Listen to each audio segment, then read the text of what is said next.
नमस्कार, India TV digital में आपका स्वागत है। आपके साथ मैं हूं गौनिका अरोड़ा। द टॉप स्टोरी में आज हम बात करेंगे यूरोप में इस वक्त जिस तरीके की हीट वेव चल रही है, जैसी भीषण गर्मी हो रही है उस पर कि क्या इसकी वजह है, क्या क्या वहां पर इस वक्त लोगों को सिचुएशंस फेस करनी पड़ रही है, क्या इसका इम्पैक्ट हो रहा है, इसकी वजह क्या है और साथ ही साथ वहां पर जो मौतों का आंकड़ा है वो लगातार बढ़ रहा है। सबसे पहले शुरुआत हम यूरोप में जिस तरीके से हीट वेव चल रही है, ये पिछले कई दिनों से यानी कि लगभग 10 दिन हो चुके हैं। 20 जून के बाद से हीट वेव यानी कि टेम्परेचर बहुत ज़्यादा बढ़ रहा है। जो हवा चल रही है बहुत इतनी गर्म चल रही है, लू चल रही है, जिसकी वजह से यूरोप में जो सदियों में एक बार कभी हीट वेव होती थी, सदियों में कभी ऐसी गर्मी होती थी, वैसी अब पिछले कुछ टाइम से काफ़ी कंटिन्यूसली देखने को मिल रही है। और इस बार खासतौर पर 2026 में ये बहुत ज़्यादा एक्सट्रीम हो रही है, जिसकी वजह से जो टेम्परेचर है वो इस वक्त 39 से लेकर 43 डिग्री तक पहुंच गया है। कई जगह पर ये 40 से अबव है, कई जगह पर 40 से बिलो है, लेकिन ये टेम्परेचर इतना ज़्यादा हो रहा है जो यूरोप के एनवायरनमेंट के हिसाब से काफ़ी ज़्यादा है। तापमान 40 डिग्री से ज़्यादा हो रहा है। इसके साथ साथ यूके, जर्मनी, फ्रांस, डेनमार्क के ऐतिहासिक रिकॉर्ड जो है वो टूट रहे हैं। खासतौर पर फ्रांस की अगर बात करें तो फ्रांस में तापमान बहुत ज़्यादा बढ़ रहा है, जिसकी वजह से औसतन लगभग अगर हम पिछले बुधवार से बात करें तो बुधवार से लेकर अब तक 1000 से ज़्यादा मौतें हो चुकी हैं। ये मौत का आंकड़ा धीरे धीरे बढ़ रहा है। कई जगह पर 1200-1300 मौतें भी हो गई हैं कई शहरों में, जिसकी वजह से अब इस वक्त एक इमरजेंसी जैसी सिचुएशन है जो कि यूरोप के कई शहरों में हम देख रहे हैं, यूरोप के कई देशों में देख रहे हैं। और जिस तरीके की सिचुएशन हो रही है वो वहाँ के लोगों के लिए काफ़ी चिंता का विषय है, क्योंकि यूरोप में हम हमेशा से देखते आए हैं कि वहाँ पर ठंड पड़ती है, बहुत ज़्यादा स्नोफॉल होता है, जिसकी वजह से वहाँ पर जो घर बनाए जाते हैं, जो पुरानी बिल्डिंग्स हैं, जो भी जिस तरीके का इंफ्रास्ट्रक्चर है वो दरअसल एक्सट्रीम ठंड को झेलने के लिए, स्नोफॉल को झेलने के लिए है, क्योंकि वहाँ पर आमतौर पर ऐसी गर्मी बहुत रेयरली पड़ती है। लेकिन इस बार जिस तरीके की गर्मी पड़ी है, ऐसे में बहुत ही अलार्मिंग सिचुएशन इस वक्त ये यूरोप के देशों के लिए हो गई है। ब्रिटेन में बहुत ज़्यादा इस वक्त हीट वेव चल रही है, वहाँ पर तापमान 40 डिग्री है और कई ऐसे शहर हैं जहाँ पर 46 डिग्री तक तापमान पहुँच गया है। और क्योंकि इंफ्रास्ट्रक्चर ऐसा है, ऐसे में उस इंफ्रास्ट्रक्चर को तो बदला नहीं जा सकता, क्योंकि लोगों ने अपने घर इस तरीके से बनाए हैं कि लोगों के घर वार्म ज़्यादा रहते हैं। यानी कि अगर आप घर के अंदर हैं तो आपको वार्मथ फील होगा, आपको ठंडा नहीं फील होगा, क्योंकि ऐसा ही इंफ्रास्ट्रक्चर, ऐसा ही डिजाइनिंग वहाँ के घरों का होता है। लेकिन अब उन्हीं घरों में लोगों का रहना मुश्किल हो गया, जिसके कारण लोग अब ज़्यादा से ज़्यादा वक्त घरों के बाहर बिता रहे हैं। कुछ लोग पार्क्स में बैठ रहे हैं, कुछ लोग फाउंटेन्स के नीचे जाकर नहा रहे हैं, कुछ नदियों में जाकर नहा रहे हैं, बीचेस पर जा रहे हैं, जिसकी वजह से कई ऐसी घटनाएं भी आ रही हैं। कुछ लोग डूबने से भी मरे हैं। ये भी ऐसे कई केसेस सामने आ रहे हैं। अब अगर बात की जाए इसका इम्पैक्ट क्या हो रहा है, इसका इम्पैक्ट दरअसल हो रहा है कि कई जगह पर सड़कें फट रही हैं, पिघल रही हैं, जिसकी वजह से हाईवेज बंद हो रहे हैं। दरअसल यूरोप में जिस भी देश में आप जाएं, वहाँ पर इंफ्रास्ट्रक्चर कुछ इस तरीके का है कि वो तापमान मैक्स टू मैक्स 30-32 तक झेल सकता है, जिसकी वजह से अब जो तापमान 36 डिग्री से ऊपर जा रहा है, 40 डिग्री से ऊपर जा रहा है, तो वहाँ की सड़कें, उन पर जिस मटीरियल से वो बनी होती हैं वो पिघल रही हैं। और ऐसे कई वीडियोज़ इस वक्त सोशल मीडिया पर देखने को मिल रहे हैं, जो वेरीफाइड वीडियोस भी हैं, जिसमें कि बाकायदा सड़क पिघलती हुई दिख रही है। इसके अलावा जो एक और वीडियो वायरल हुआ, एक टेनिस प्लेयर का, जिसके हाथ में जब टेनिस वो पकड़ती है तो टेनिस का लेदर पिघल रहा है। तो ये सारे केसेस वहाँ पर देखने को मिल रहे हैं, जिसके चलते वहाँ पर जो कनेक्टिविटी है वो इम्पैक्ट हो रही है, हाईवेज बंद हो रहे हैं, सड़कों पर लोगों की आवाजाही कम हो रही है, क्योंकि रोड्स का इस वक्त ये हाल हो रहा है। अब बात करते हैं कि आखिर इस पूरे मैटर पर वहाँ की गवर्नमेंट क्या कह रही है। वहाँ की गवर्नमेंट का कहना है कि इसमें कुछ भी नहीं किया जा सकता है, लोगों को खुद ही अपना बचाव करना होगा, क्योंकि ऐसा जो हीट वेव, जो जलवायु परिवर्तन के कारण हो रहा है, जो ग्लोबल वार्मिंग के कारण हो रहा है, उसमें सरकार भी कुछ नहीं कर सकती है। सिर्फ और सिर्फ लोगों को हिदायत दी जा रही है, लोगों को ये कहा जा रहा है, रिक्वेस्ट किया जा रहा है कि वो इस गर्मी से खुद को बचाएं, ताकि इस तरीके की हीट वेव से वो किसी तरीके से इम्पैक्ट ना हो।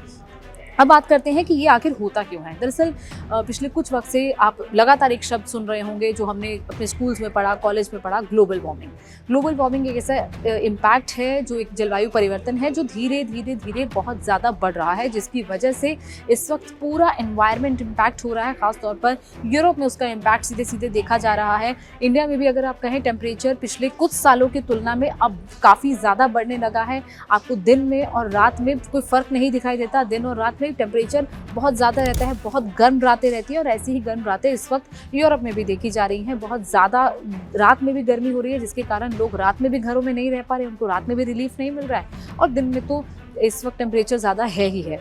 और इसके साथ साथ एक और वजह है, वो है एल नीनो। एल नीनो जो इस वक्त एक एनवायरनमेंट चेंज है, एक ऐसा एनवायरनमेंट में एक ऐसा एक्टिविटी हो रही है जो एल नीनो के कारण जो टेम्परेचर इस जो आमतौर पर जहाँ पर 32-33 डिग्री रहता था वहाँ पर सीधे सीधे राइज 5 से 6 डिग्री का हो रहा है और उसका इम्पैक्ट भारत में भी दिख रहा है। तो ये मुख्य तौर पर वजह है, ग्लोबल वार्मिंग, जलवायु परिवर्तन हो रहा है, एल नीनो है, ये सब मिलाकर एक ऐसा इम्पैक्ट, एक ऐसा एटमॉस्फेयर क्रिएट कर रहे हैं जिसके चलते यूरोप में इस वक्त बहुत ज़्यादा गर्मी देखने को मिल रही है। आमतौर पर लोग गर्मियों की छुट्टियों में अगर आप भारत में रहते हैं तो आप प्रेफर करते हैं कि आप फॉरेन जाएं, फॉरेन में खासतौर पर यूरोप जाएं, लेकिन यूरोप में इस वक्त ऐसी सिचुएशन है कि हम लोगों से भी रिक्वेस्ट करेंगे कि इस वक्त आप यूरोप जाना अवॉइड करिए। यूरोप में इस वक्त सिचुएशन बहुत ज़्यादा ख़राब है क्योंकि वहाँ के एनवायरनमेंट के हिसाब से ये टेम्परेचर जो भारत में आमतौर पर जिसे सामान्य टेम्परेचर कहा जाता है वो वहाँ के लिए बहुत ज़्यादा है।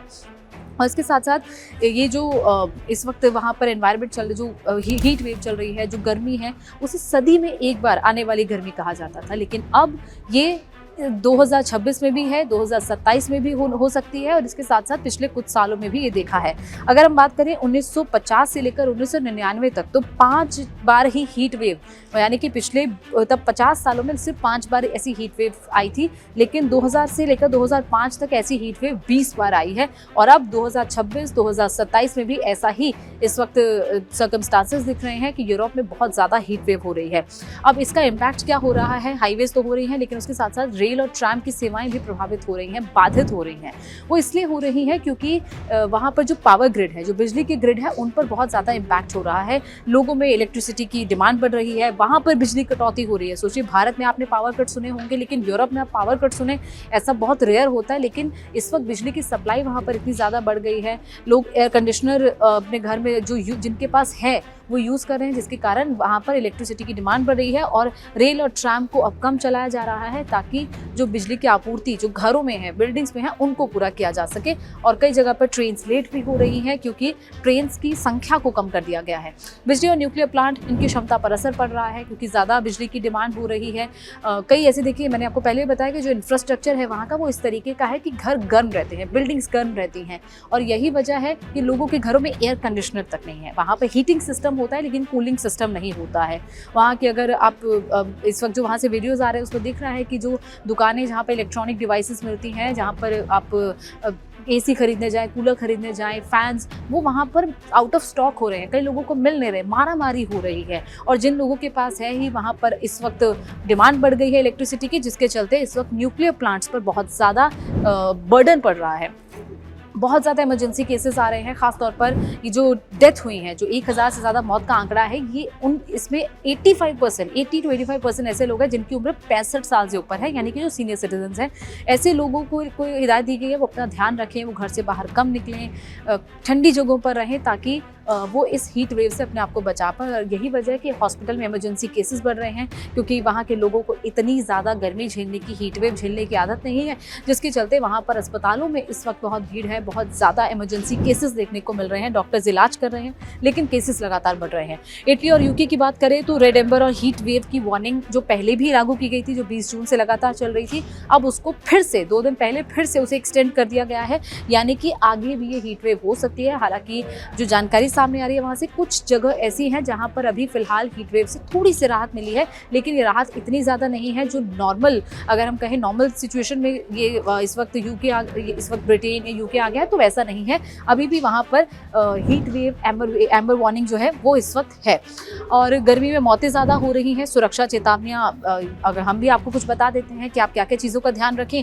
हीट वेव अलर्ट है गवर्नमेंट की तरफ से, जब भी जारी किया जाता है उसका ध्यान रखें। आप ज़्यादा से ज़्यादा अपने आप को हाइड्रेट रखें, पानी पिए ताकि हीट वेव से बचा जा सके और इसके साथ साथ धूप से बचें, डायरेक्ट सनलाइट में जाने से बचें, खासतौर पर जब वक्त रहता है 10 से 11 बजे से लेकर 3 बजे तक का, उस ड्यूरिंग ये जब पीक सनलाइट होती है उसमें आप जाने से बचें और अपने आप को किसी भी तरीके से सुरक्षित रखें। इस हीट वेव से अगर आप अपने आप को बचा लेंगे तो आपके स्वास्थ्य पर किसी तरीके का असर नहीं होगा। और ये जो इस वक्त यूके में, इस वक्त जो यूरोप में इस वक्त सिचुएशन चल रही है वो दरअसल लोगों की हेल्थ को बहुत ज़्यादा इम्पैक्ट कर रही है, वहाँ की इकॉनमी को प्रभावित कर रही है, वहाँ वहाँ के इंफ्रास्ट्रक्चर को प्रभावित कर रही है और हेल्थ में सबसे ज़्यादा जो इम्पैक्ट हो रहा है वो लोगों के ब्रेन पर, लोगों के लंग्स पर और उनके हार्ट पर असर कर रहा है, जिसके चलते वहाँ पर इमरजेंसी केसेस भी ज़्यादा बढ़ रहे हैं।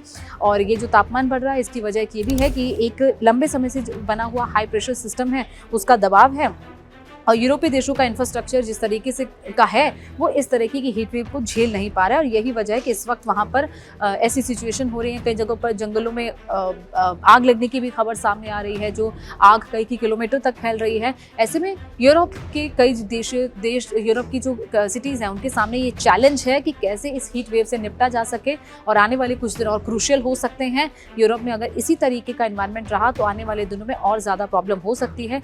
और ये WHO का भी कहना है, क्लाइमेट ऑफिशियल्स का भी ये कहना है कि जिस तरीके से ये यूरोप में हीट वेव चल रही है ये नॉर्मल कंट्रीज के कंपैरेटिवली डबल रेट से चल रही है, दोगुनी रेट से चल रही है और यही वजह है कि इस वक्त यूरोप में ऐसी सिचुएशन देखने को मिल रही है। तो आज के लिए इतना ही। डिजिटल में और नए टॉपिक के साथ हाजिर होंगे। फिलहाल के लिए शुक्रिया।